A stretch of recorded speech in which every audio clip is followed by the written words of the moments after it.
What's up, everybody? Been home almost for a whole month, actually.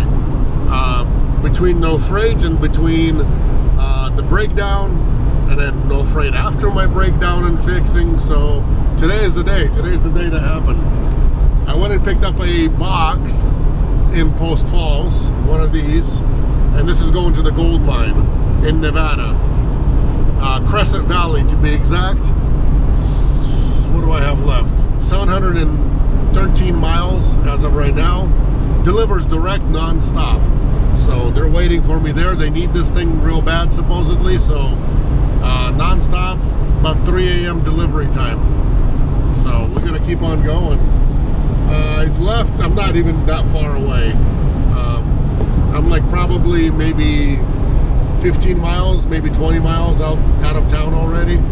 So I'm gonna stop by, grab me some Panda in Ritzville, not Ritzville, but what you call it, Kennewick, Tri-Cities area. Get me some Panda, something to eat there, and then keep on trucking all the way there.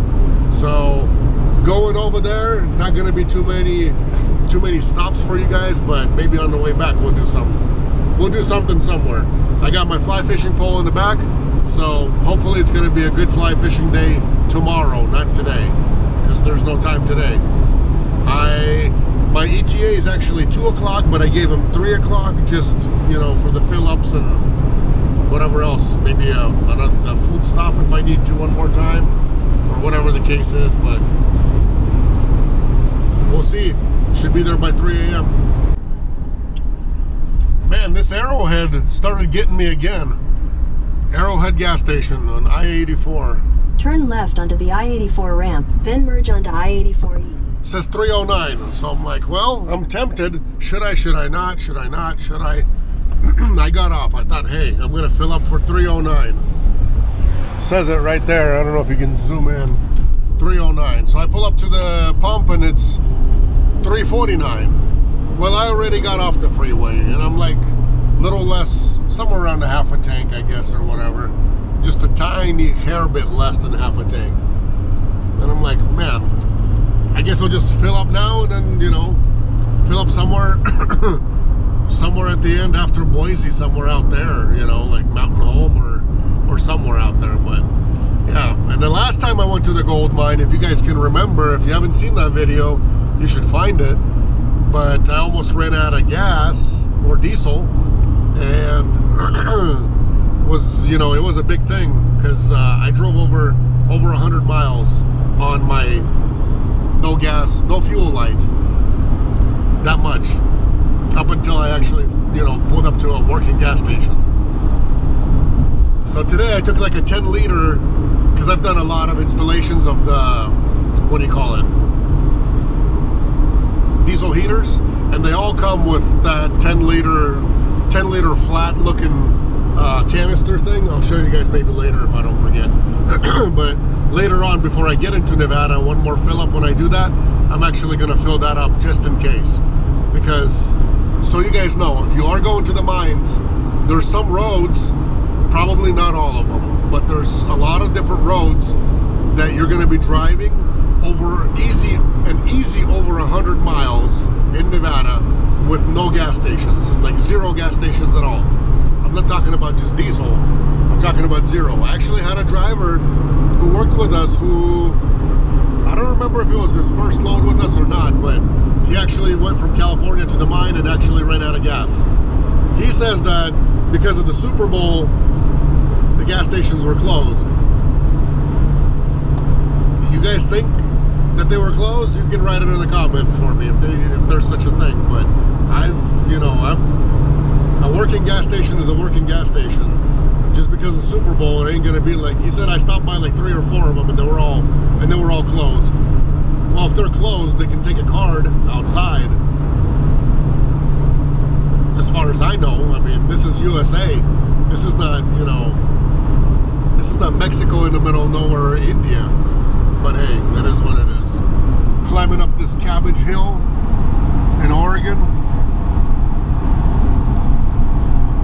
Got 527 miles to go. It's just because I sat at home for almost a month, or maybe it was a month, I didn't count the days. exactly, but it's, you know, this trip, when you sit at home for a long time, it seems like I should be there already. I called my wife and the kids, and I'm like, hey guys, how you doing? Already miss them. And then I'm like, man, you know, told my wife, like, hey, this trip it's feeling like I should already be there, but I still got over 500 miles to go. So, you know, it is what it is. What can you do? What is this guy doing? Very slow. See, this is gas compared to diesel. Diesel, huge van, and it just goes. It doesn't shift gears, doesn't do anything. Diesel has torque, and you just go. I'm a diesel guy. I don't know. But after this repair, I was like, man, I was thinking maybe I should do the Ford Transit next, if anything, but that's still in the works. I don't know. I just can't pass up the cargo space, just so you guys know. The biggest thing for me, I wouldn't care much about going gas, I guess, in a way, but the cargo space. But then a four-banger Sprinter, and we'll see what this van does. I want to drive this thing a little more and see. Like, I filled up right here. I did have AC running, and I did, you know, didn't really have, I had a lot of wind that I went through today, hard wind. So my mileage was 20 point something when I divided my gallons by the miles. So I'm at 20 miles, but before when I ran this thing a little bit, I counted like almost 23 dividing miles per gallon, but I didn't do the whole tank, so I didn't use up my whole tank before. Will it do better than it used to? Will it not? I don't know. After that big old repair, this thing should, like I said, I told my mechanic, I'm like, I ain't coming back to you, I'm not doing it, but this thing should last me at least until I retire. Seriously, the whole thing, the whole van, up until I retire, for that kind of money. Lots of onions today, passing a lot of trucks with onions. At least these guys are making money. I don't know who else, but we'll see. After the whole Trump executive order about, you know, drivers speaking English, it's going to take some time, but I think it's going to clear up the roads. It might close some companies down, and it might improve a little better, but I don't know. It's just going to be one of those things.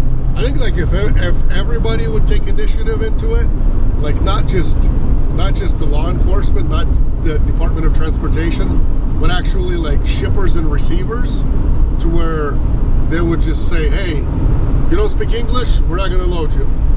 Simple rule. You don't speak English, you don't get loaded. And that would get rid of a lot of people that really do not know what's going on. Like, there's a lot of drivers out there that do not know how to read signs. They don't know how to read, like, the road billboards. They don't know how to read any of that stuff. And when there's like fog ahead, accident ahead, something ahead, switch lanes because there's something going on, they just keep on driving and creating more problems on the road. So, you know, honestly, if you want to work and you're working with people and you're working on the road as a driver, doesn't matter what kind of driver, whether it's taxi, Uber, semi-truck driver, Sprinter van driver, whatever driver, a driver should speak English, at least understand and the basics of the basics, and at least be able to speak basics. Because there's a ton of people out there on the road right now that don't have any English, like zero. It's like kind of hi-bye type of thing. I load here, you know, shows them the phone, and then, you know, Google Translator, please translate for me. Come on. When I started this business, we had some drivers like this that we dealt with, to where I had to interpret for them. We don't do that. If you don't speak English, sorry, you can't be a part of Eagle Express. Nobody has time to be babysitting drivers and interpreting. We're not in the, you know, translation business. We're in the give you the freight and, you know, driver deliver the freight business. Sorry, but that's just how it is. And plus, you know, when we moved to America, we all were learning English.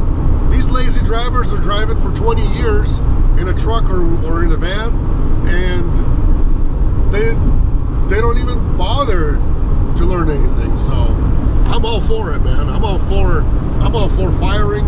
I'm all for whatever you got to do to clear it up, and English speaking drivers only. Doesn't matter what they do, what they drive, taxi, Uber Eats, I don't care what they do.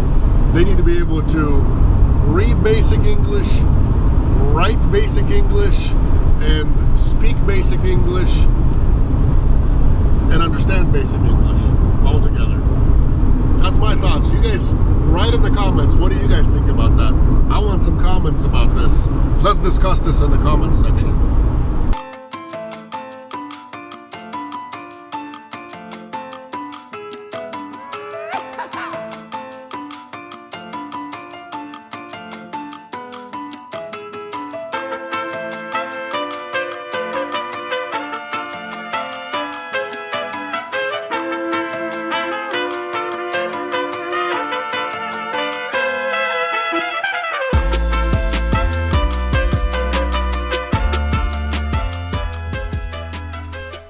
What's up, guys? After my long repair, went on my first trip today, and I'm broke down already. I'm on the side of the road with my hazards on, and basically, I don't close this door yet. Basically what happened is, I know you can't see anything, but I was driving down the road, had about four and a half hours left to my delivery to the gold mine, and the van just all of a sudden, I felt it was driving, it had some power, but I felt like my turbo, I couldn't hear my turbo all of a sudden for some reason. And like seconds after that, it just, lost power and didn't even go to lip mode or anything, just lost power and shut off on me while I was driving. So I was able to somewhat pull off the road, but now I just pushed it. Good thing it was uphill. I pushed it downhill. So I'm actually like behind the line a little bit. Can't see much, but anyways, I've got a recovery driver en route actually.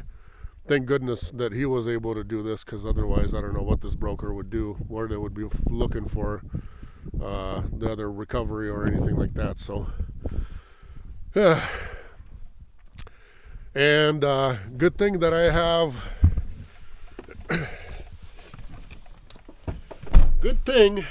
actually have some progressive roadside assistance. So there's a free tow involved in this, up to 46 miles they do. And if you want to tow more than 46 miles, then if you want to tow more than 46 miles, basically they will tow you at your own expense. I do not know what happened. The guy that was working on my van, I drove about 300 miles or so before I went on this trip. And on this trip I cleared like somewhere around 500 miles I cleared without any problems. And then all of a sudden there's no fuel. I did my scanner. I've got a scanner right here. So I scanned my codes to see if there's any check engine codes, and it gave me low fuel pressure codes. Like, I don't know, 6 or 8 of them. I don't remember how many. A ton of them. Yeah. What time is it? It's already something. It's time to go to bed. I don't know when this tow is going to come in. I just finally did the tow thing because there's no service out here. No cell service. And I barely got any. Barely. So finally was able to reach Progressive after calling them a million times. And got that, the service that we pay for extra, they're coming. So supposedly they're coming. And that's what it is. That's how it is. So we'll see. I'll get towed at least back to Mountain Home where there's phone service and where there's some kind of civilization, because out here, it's in the middle of nowhere. I know I've told you guys this is romance and I like this and all that. It's all good. It's all, it's all fine. As long as you got phone service, breakdown can happen to you anywhere. It's nice if it happens close to home, like it did the first time and all the other times, but that I was able to make it home. But now, not so lucky. So, yeah. I've sort of been in touch with that mechanic that did the work for me, kind of asking him a few questions like, hey, what did you mess with? What did you do? What did you change out? I got no fuel. So I can hear the pump. It's not a pump issue, at least not the pump that's in the tank. So that the pump that's inside the tank, I can hear that thing running. So that thing pushes fuel this way. But for some reason over here, there's no fuel. Something either got clogged somewhere, or I have no idea what happened, why it's not starting. I wish I don't know if I do. I don't want to mess with making the battery dead though.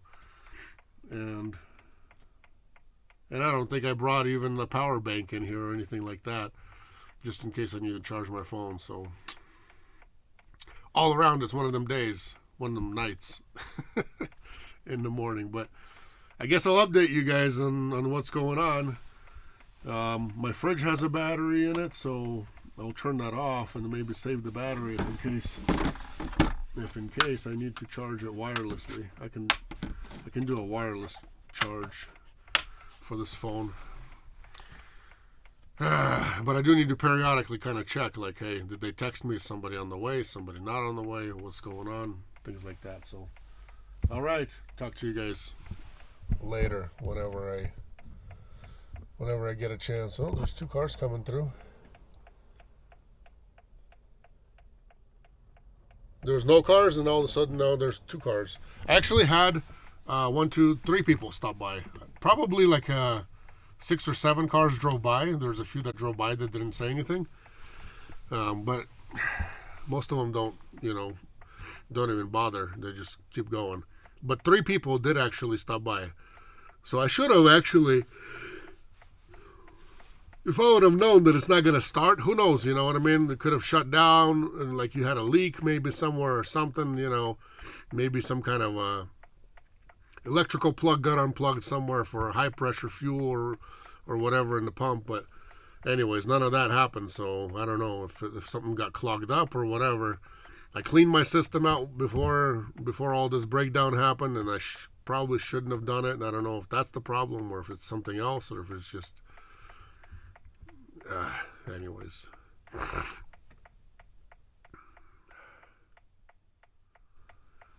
Pissing me off. It really does. Spent all that money, was broke down for such a long time, out of service, and it's not fixed. Story of my life. If you want to do it right, you got to do it yourself. That's how it works. But, I trusted the mechanic to do it right, so I'm still going to come back to him and go, hey, what did I pay you for? What kind of warranty is there? Go ahead and fix it, because, $3,800 just for the labor, that's a lot of money. So we'll get to the bottom of this. We definitely will. Not a fun video for you guys though. It sucks. But this is life. This is expediting life. Just in case somebody, goes on the road, just in case you, the driver, go on the road without, any means of having extra cash or whatever for breakdowns, for mechanical issues, for anything. If you're buying a used van and you don't have roadside assistance or roadside service with your, insurance plan, you got to understand that towing is going to cost you like $500 to $1,000 to get towed 50 to 100 miles. It just depends. We've paid $500 for 12 miles before. It just kind of all depends. So, yeah, not a good night. I'm going to try to catch some snooze. I'll check and see on the map if I can actually see where that recovery driver is, then go from there. And I keep losing the phone service for some reason. So I don't know. A little bit frustrating when things don't go my way or don't pan out the way I want them to pan out. It doesn't always happen that way. Keep you guys updated. Probably at some point. I don't know when this will be. Hopefully, at some point. My plan is I'm not going to take it to a mechanic and have them charge me more money for things that I halfway already know how to fix myself. My plan will be probably rent or figure something out, some kind of a tow, maybe a tow to Boise. And if there's a mechanic in Boise that can, check a few things really quickly. Otherwise, I'm not sure. Maybe have like my son drive out, borrow a trailer and a truck, drive out here, load me up, and then load me up and bring it home. I want to bring it home. I want to do my repair at home myself. There's no way that I'm going to spend more money at some other shop out here in the middle of nowhere, 500 miles away from home, and pay more money. That's not even an option. I'd rather tow it home, bite the bullet on the towing cost or whatever else it's going to cost me after that. Best thing, like I said, is just to borrow a truck and trailer and just load it up and tow it back home. Keep you guys updated. Not a happy day. You guys let me know in the comments what you think about this. And I'm tired. And it's like, I don't know what time it is. Local time, it's... where's this phone at? 2:47 a.m. 2:47. 2:48.